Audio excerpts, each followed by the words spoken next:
No, it's not Dancing with the Stars. It's Busted Pencils. Fully leaded education talk. Educated educators talking education. Johnny, come on. That music makes people want to dance. I can see them right now going like, this must be Dancing with the Stars. It's not Dancing with the Stars. It's, well, it's It's it's breaking pencils with bald guys. there you go. Wow. There, so last time we met, it was we figured out that Johnny's a teacher teaching teachers to teach, educated educators talking education, and now we got busting pencils with bald guys. Love it. I also Wow. learned that Johnny is a well-coached coach coaching coaches from another Ooh, program we did. So there's a lot of Yeah, alliteration around here.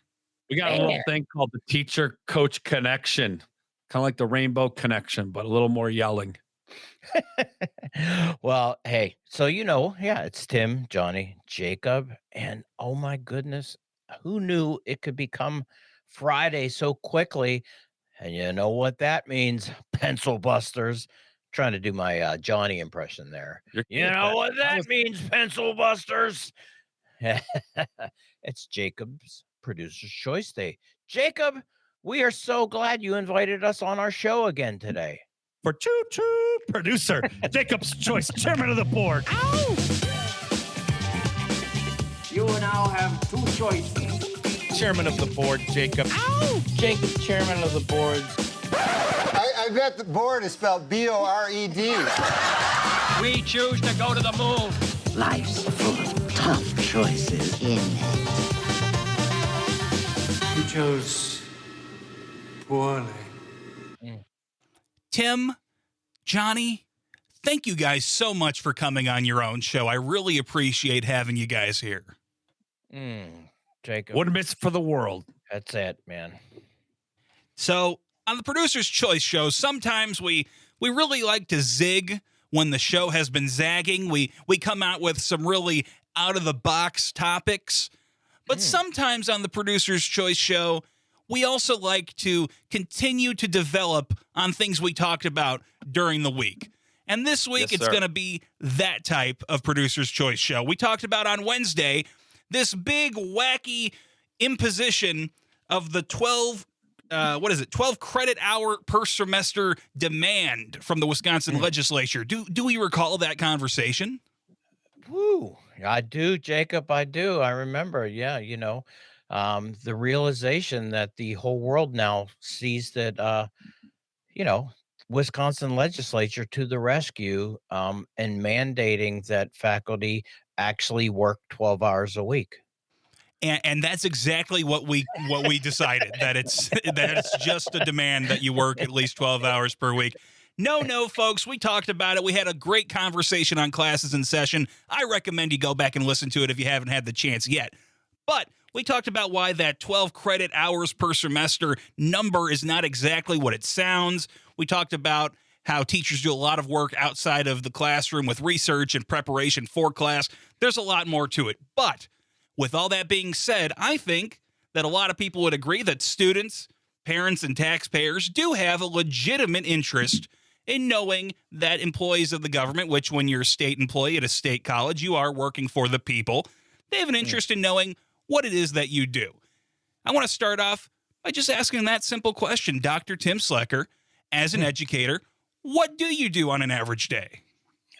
Oh, well, it depends. In my new position as a administration, I do a lot. But back to when I was a full-time faculty member, kind of back to that to put the framing around that. When I was preparing future teachers to teach social studies, both elementary school teachers and future secondary social studies teachers. And when I was also teaching what we call the Foundations of American Education classes, both to beginning teachers and then an advanced graduate level. I mean, that was my workload was to prepare And I actually, being at the State University of New York at that time, had a 12 credit hour mandated teaching assignment, which meant I taught 4 classes for during any given week or every week during a 15-week semester. And I'll give you my schedule my very first year as a faculty member: Monday, Wednesday, and Friday, 9 o'clock till 9:50. Social studies methods, 11 to 11:50, Monday, Wednesday, Friday. Social studies methods, 1 to 1:50, Monday, Wednesday, Friday. Social studies methods. Tuesday night, 5 p.m. to 8:30, education foundations for beginning elementary education teachers. That was a 3-hour class. So those were that makes up what you could say 12 credit hours of teaching. And so Monday, Wednesday, Friday, you could see what I was teaching from 9 to 1 teaching. On Tuesdays, I was teaching from 5 till 8:30 in the evening. And on Thursdays, I did all of that other stuff that Johnny was talking about, which is, guess what? My full-time job actually also required that I spend time with the students that I taught all those days in advising sessions, getting them in preparation for either the next courses, helping them understand the content we were going over, and also then writing and doing my own research to get myself published, because that was part of my job.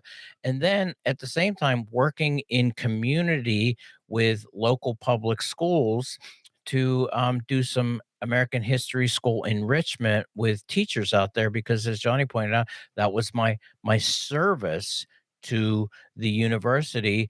And I always think about service is my expertise is being put out in the public, to free of charge, in that sense. So that's a work week of a traditional faculty member who has to teach what is now being mandated by the Wisconsin legislature, a 12 credit hour uh, uh, workload. So how's that for brass tacks? Tim, it sounds like you work pretty hard, so I'm going to give you an approval stamp. You're okay. I'm going to move on with my inquisition here to Dr. Johnny. Johnny, tell us about your average day as a public educator. Well, I'll take an average day. I have three types, Jacob, for my workload, and you can imagine I like to keep it pretty tight to my schedule. So I'm pretty fortunate that I think I mentioned this in the show earlier this week, that I am on a contract as a professor. Uh, that during the school year, I am 40% of my time teaching, 40% of my time researching, and 20% of my time in service, which we talked about in the previous show, what that meant. But essentially for me, that means that 2 days a week, if we imagine no one quite gets to have a 40-hour work week, but if you can imagine 2 work days a week are focused on teaching. I teach my classes on those days. I hold study groups. There's some grad seminars. There's some time to do some tutoring with students that have difficulties in class or just need to talk through concepts a little bit more. And those days, Jacob, they start promptly at around 7:20 a.m. and they often end around 7 p.m. Those 2 teaching days are pretty packed. Fortunately, though, I think most educators out there will agree. We said that in a previous show. Those are rewarding days because I love teaching. Sort of what, really brought me into becoming a professor was how much I loved teaching and how much I was learning about it and could then teach other teachers about, or grad research students becoming educational researchers.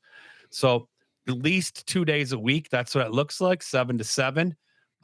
Pretty close to that. I try and stick to it because too much work can sort of wear you down and lead you to burnout. The other 2 days a week, Jacob, I wake up around, pretty early, work out, clear my brain, and I work on research. Typically for me, that can range anywhere for whatever stage my research is at: reading, writing, editing,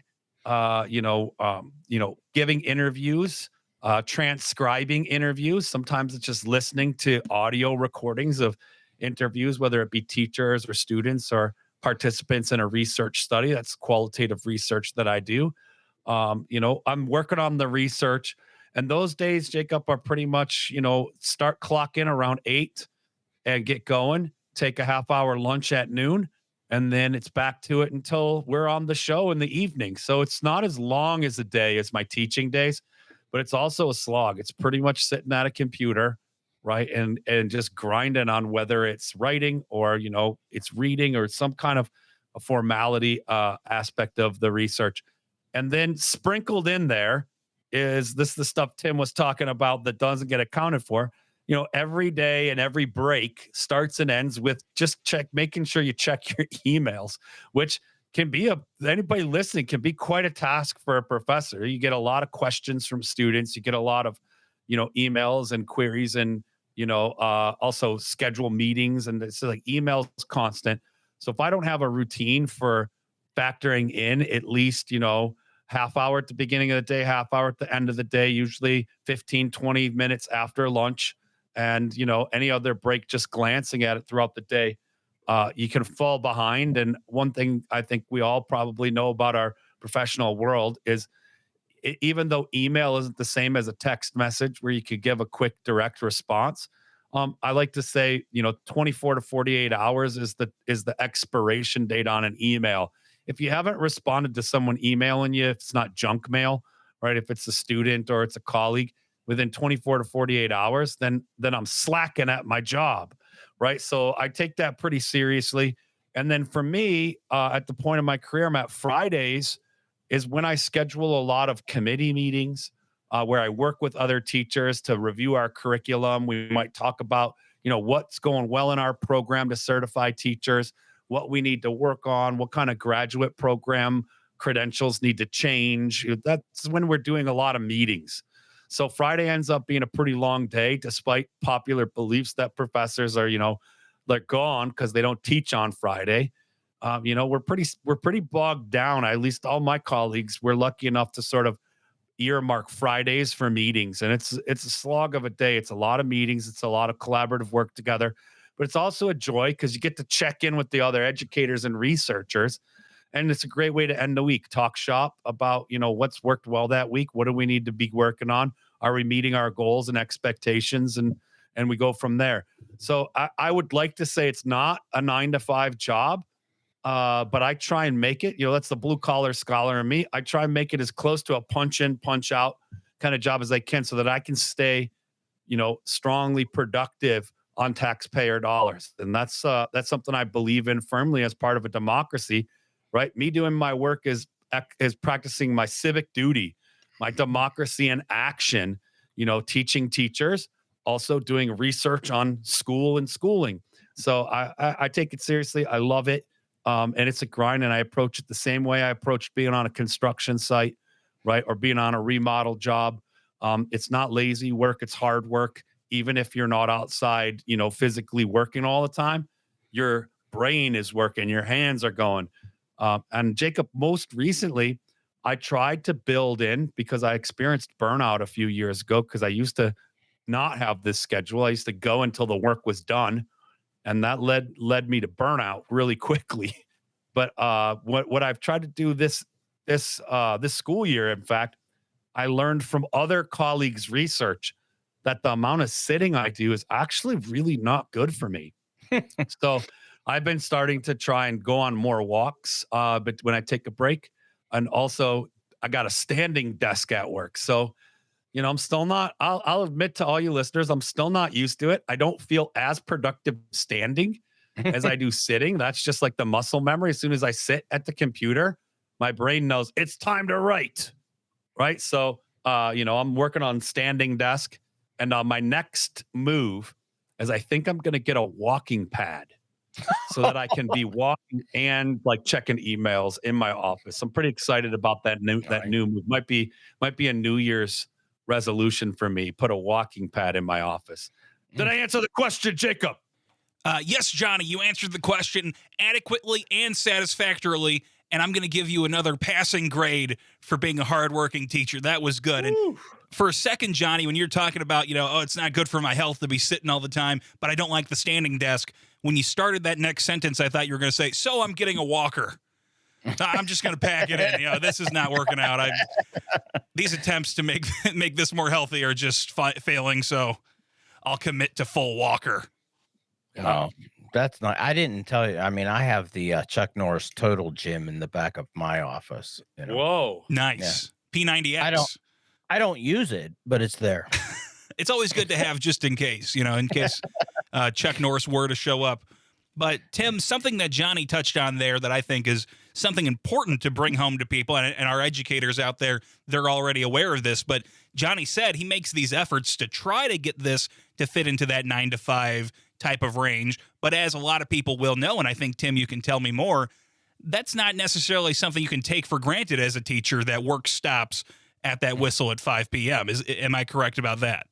No, I mean, you're exactly right. Even teaching in traditional American K-12 public schools as a second grade teacher and as a fifth grade teacher, okay, people are like, teachers, they work from 9 o'clock, and Slicker, when's school over? 3:15? My God. Yeah. Well, it's like, I get there at 7 to get ready for the students who are coming at 9. Throughout the day teaching all day, you're accumulating the work then of all of the things that they've done. And then at 3:15, after bus duty and maybe meeting with a few parents, then you try to do all of the work, grading the papers, getting ready, and kind of getting set up for the next day. But then sometimes realizing that at 6 o'clock, it might be time to say, you know what, I can come back here again at 7 o'clock tomorrow morning and start all over again. So, I mean, yeah, that is, for people that talk about, the teaching hours, you hear 12 hours or wait, Slacker, you just said you teach like 3 50-minute sessions. So what the heck hey, that's the act of physical teaching.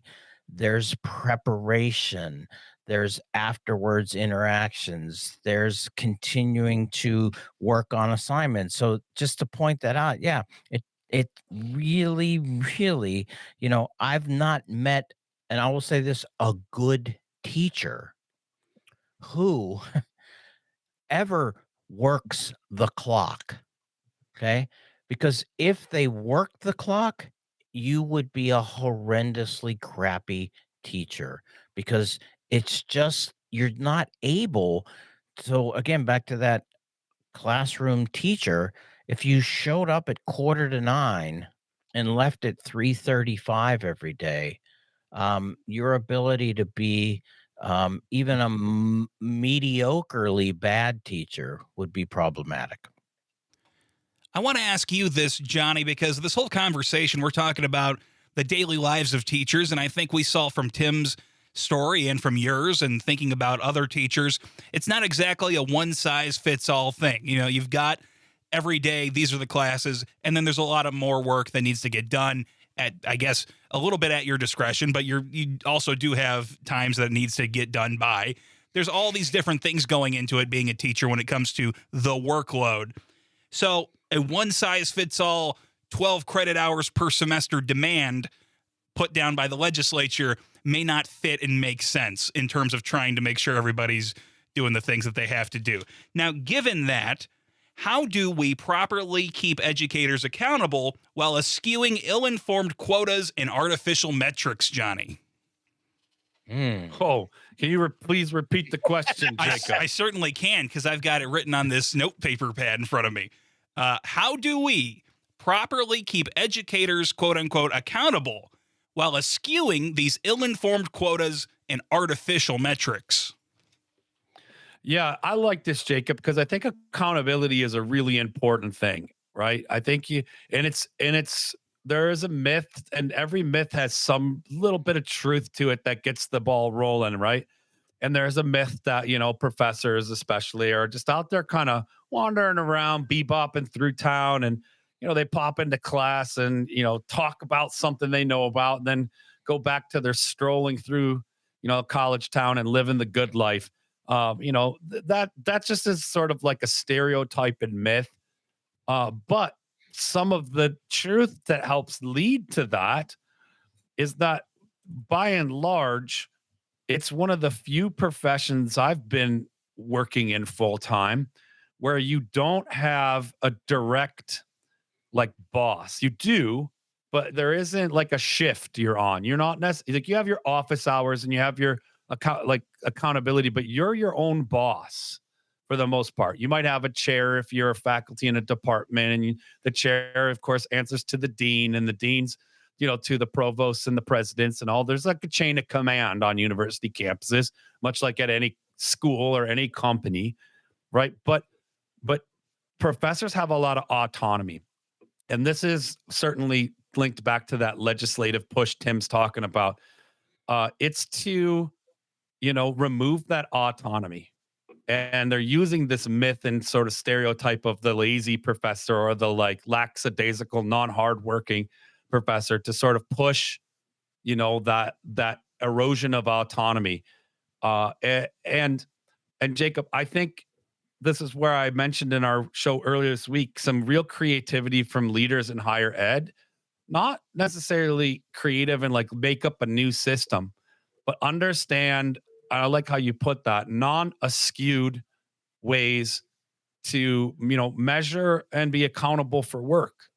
So like really these ideas like, hey, everyone must teach 12 credit hours. Well, that doesn't necessarily make sense for everybody.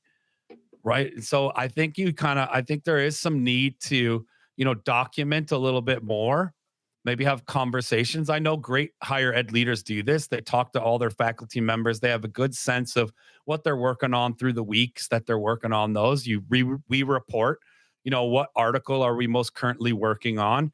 What research proposals or grant proposals are we working on? How much time are we spending on those?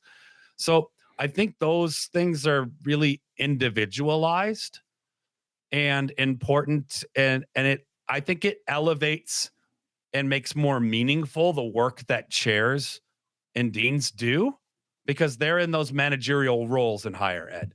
They can really say, I know what all my faculty can, and another side, my workforce is doing on a day-to-day basis. They're either, teaching these classes, which is real easy to see because it's in the schedule and on the, there's a physical presence of it, or they're working on their research. And here's what their current research is.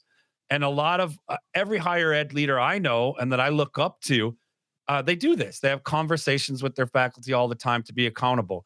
Now, currently, Jacob, there is a system that every faculty listening, anyone who's part of higher ed knows this. There is an annual review process, sort of like doing your taxes.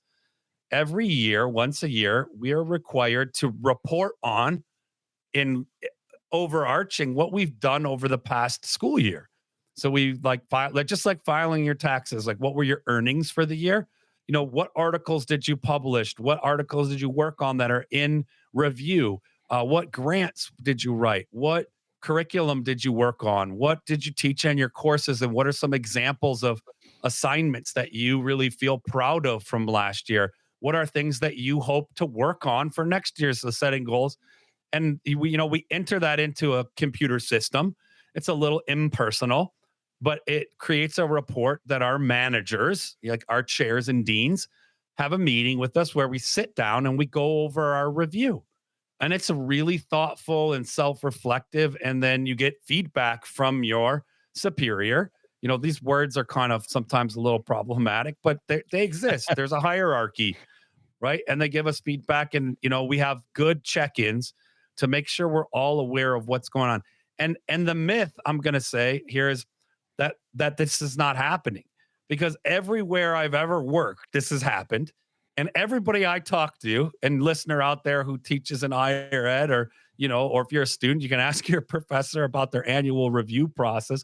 It happens every year, and everyone knows about it. It's sort of like doing your taxes. It's like, we know this happens, this occurs, and it's a good system of accountability, Jacob. But it's also what is, a summative form of assessment is also formative, to get nerdy about it in the education context. Yes, I'm expected to meet certain criteria, just like a sales person is like sell so much. I'm expected to have published so much, written grant proposals, have good feedback from my students, and teach a certain number of courses. And do I meet or exceed those goals? That's a discussion that's tracked and that I have with my superiors. And this is not unique to me or my institution. This happens at pretty much every institution of higher ed. So that I think that works pretty well. One of the things that I think is in question at the moment is how important are things like publishing articles, are things like doing research. And there's a little bit of a battle right now culturally in our country about the value of research. And so, to loop back around to Tim's discussion this week around, the legislative overreach to mandate that every professor is teaching 12 credit hours is to me an action taken to devalue the research work and time that many professors are engaged in, and to honor that not as in addition to their teaching, but as important as their teaching, sometimes in a percentage wise more represented in their labor than maybe the one course that they're teaching. But we all can't be only teaching or only researching. That's one of the really unique things about being a professor is that you have a nice balance of both. And sometimes that balance aren't equal amounts. Well, how about that, Jacob? Well, I think Johnny makes some interesting points, but I'm kind of wondering where you come down on this, Tim, because Johnny brought up the idea of the annual review as a means of tracking progress and keeping accountability for educators. But I wonder, how do you feel about it? Do you feel that the annual review is a good enough metric, or do you, if not our state legislators, Tim, perhaps some sort of strange oversight committee? Or I mean, what do you think? Or are you more of an anarchic person on this front, Antarctica, you mean like a big cold? like a polar bear? Are you a polar bear? Okay. No, I'm not an anarchist, and I know where you're coming because I put here in the chat that I actually all caps hate accountability, and then also followed it up with for real, no sarcasm here. And let me put it this way: when you do this, the whole word accountability just creates a sense of, as John we said, a superior oversight that has no trust in the professionalism, the intellectualism, the commitment of people to do the work they're supposed to do. And I'm also going to say that a lot of this comes from my anti-testing movement, where we're going to hold schools accountable, we're going to hold those teachers accountable, we're going to hold those kids accountable. And all of that really meant was we're going to blame, blame, blame, blame, blame. And the word there too. And so before people go, my God, he just wants to do whatever it is that he believes is feels right. I know it comes across.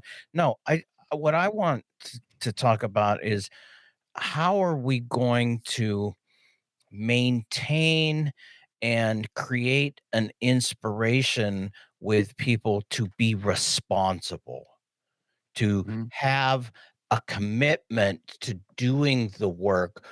When accountability gets introduced, it can turn into a sense of going, okay, I'm going to do what I know I have to do to stay out of trouble. And I think that just sets up a a just a toxic environment. I know some people are going like accountable to. I'm just asking, the taxpayers are paying your salary. Shouldn't they have some sense, and shouldn't somebody be able to demonstrate what it is that you do? Yes. So, but you legislators, you have a responsibility to the taxpayers. You have a responsibility to shepherd for me the opportunity to do my best work. I have a responsibility to put in every effort that I have there. And so there's a more of a, I'd say, less anarchistic and more utopianistic in what I'm trying to point out, but I'd rather be in that realm of what should be as opposed to what ought to be. So it's not anarchy I'm talking about. I'm actually asking for just a different culture, and the culture of accountability I think actually pushes people to not do their best work. How's that? And Johnny's like, wait, wait, wait, wait, wait. Of Go course ahead, I am, man. man. Go Of for course it, I am. dude. Go ahead. So, a few things. First, as an anarchist scholar, I'm going to nerd out for a second. The definition of anarchy, one of the simplest ones I could give is, let's go denotation versus connotation, like the actual thing, not the myth of it. The myth of it being it's anything goes. And that's what Tim's referring to here as like he doesn't think it should be anything goes, right? But anarchism is actually the practice of decisions being made by those directly impacted by the decision. And there is actually leadership within anarchy. It's just not authoritarian leadership. It's not hierarchical, right? It's horizontal. Mhm. And so thinking about that, Tim, I just have a question about like accountability. I get like, again, the popular use of the term has been to instill punishment. It's imposed through an authoritarian kind of system, Right. right? The idea of like your superior is trying to catch you not doing what you're supposed to, or is trying to limit your thinking or your work because you're just trying to meet quota and not really doing risk taking or courageous thinking or research, right? So it's murky, and I'm right there with you. I think we vibe on the same level with this, but I hesitate a bit to say, that I don't like accountability because I have to ask you, like, you like the Pittsburgh Steelers? Should they not have a coach? Yes, they should have a responsible coach. Well, yeah. So this comes back to accountability. So Tim, you're speaking that you hate one-way accountability. So really Yes. great coaches will say accountability is a two-way street. I work hard for you, you work hard for me. That's sort of the mantra of like being part of a team, right? We trust one another to do the hard work. But also, part of me, if I'm a coach or I'm a leader, right, is that my hard work is being responsible to making sure you have some structure so that it's not anything goes. Also, so that you have recognition for the hard work that you're doing, so that you can focus primarily on doing the hard work. And part of my hard work is making sure that you're not doing it in conflict with others. So, like, if I use the metaphor of Pittsburgh Steelers again, my kicker isn't also working hard to learn how to pass block. Actually, probably kicker needs to pass block on a fake kick, right? But I should say isn't working hard to learn to snap better. It's not his responsibility, and it's like generally oftentimes the coach's responsibility if they see him working really hard at some task that might not really be what he needs to be working hard at. To say we already have guys who do that. So they're kind of in a managerial role. And it's hard in our culture to be a leader and not emphasize, like, not fall into authoritarian leadership. But certainly there is great leadership that is together with, not top down from, right? So I kind of still lean on, like, I want to reclaim accountability and emphasize, Tim, I think what you're saying is you hate one way accountability where like legislation says do this and there's no like, yeah, I agree with you, we should as faculty be accountable to taxpayers dollars. That's what pays our salary. But at the same time, our legislators should be accountable to those public as well, and to the service and labor of those doing teaching and research. So accountability is a two-way street, and that is certainly at the foundations of democracy, right? Democratic citizenship and popular sovereignty are core value of democracy, right? That government for the people, by the people, right? It hinges on that, like you had said, I would even agree, an anarchistic principle that everybody's working hard. I work hard for you. You work hard for me. Our work is different because we're in different roles. A pitcher on a baseball team has very different work than the catcher, than the center fielder. They're all working hard, but the baseball's head manager's job is to make sure everybody's in the right spot at the right times and doing the tasks that they need to be doing to be better at their position and their role on the team. So I'm a big fan of accountability, but I'm going to clarify and go back and say the kind of accountability Tim's talking about, two-way street accountability. I work hard for you. You work hard for me. We're only as good as our work together, which is different, Tim, than that superior top-down kind of stuff that, I think it works best. I'll share a quick story and kick it back to Jacob.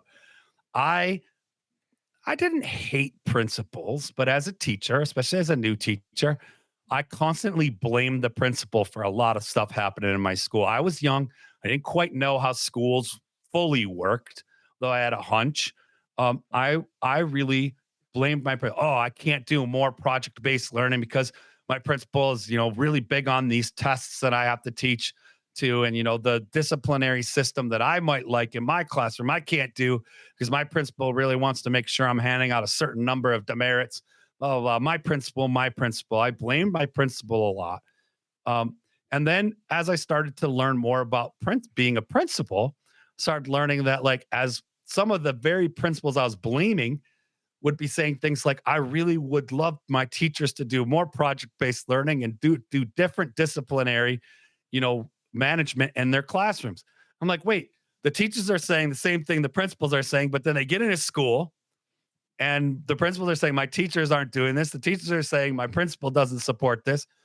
And so, I think about what happens when we remove the hierarchy from those positions and we emphasize the reciprocity needed to be really good. And one of the things that happened is a group of teachers and I said, we're going to move from this school and we're going to join this school that doesn't have a principal, where the teachers lead the school. We know what we need. We're good at teaching. We know what kids need, and we're going to run the school. Tim, I'll tell you, about a year and a half into that experiment and that really awesome idea, we had a meeting together. And I think this is really good because it's the kind of accountability you're talking about, Tim. We sat in a circle, looked at one another, and we said, who's going to be our principal? Because we need somebody to kind of lead things. Just the simplest things like when classes were happening, who was responsible for what wasn't getting done. And we missed our principal. We missed someone being in that role. So we created a system where teachers took turns, for half of the school year being the principal. And very quickly, that school, still very successful, has a teacher that's a principal for a few years. And then they pass that on so there's a leadership role that changes the labor, right? But I think is understood because those leaders were themselves teachers and will then become a teacher again.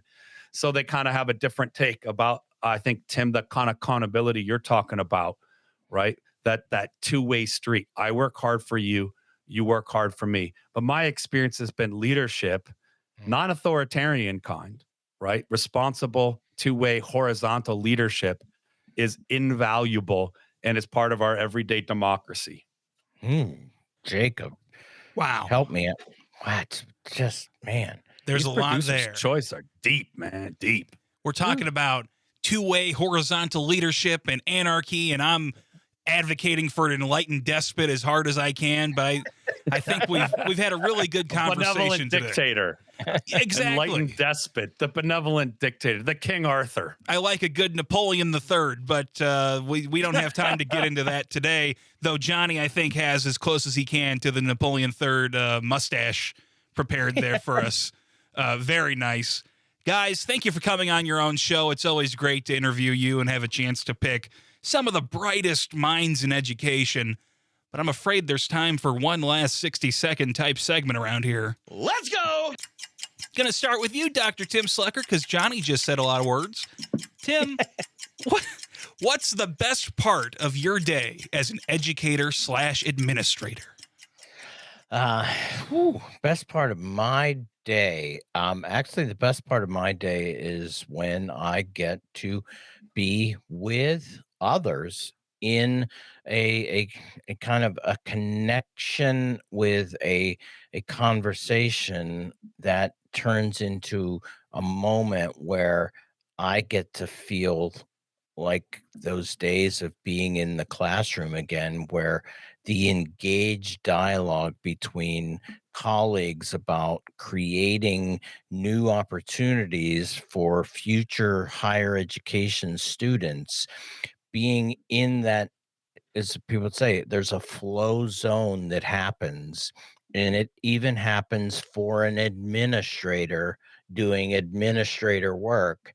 You just got to get in that right mix of people and realize that actually, it's not administration, it's leadership, and leadership is really, really rewarding.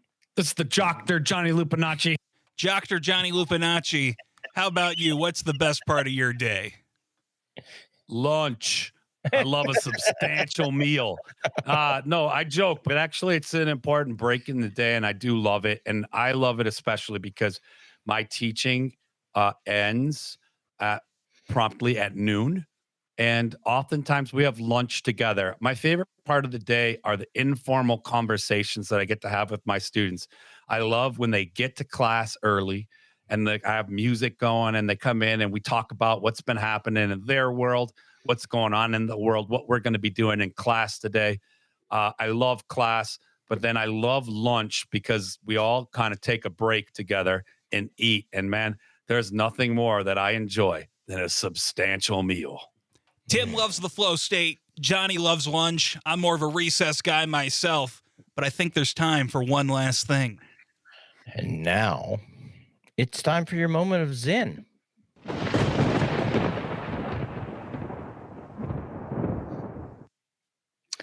While some people think that dissent is unpatriotic, I would argue that dissent is the highest form of patriotism.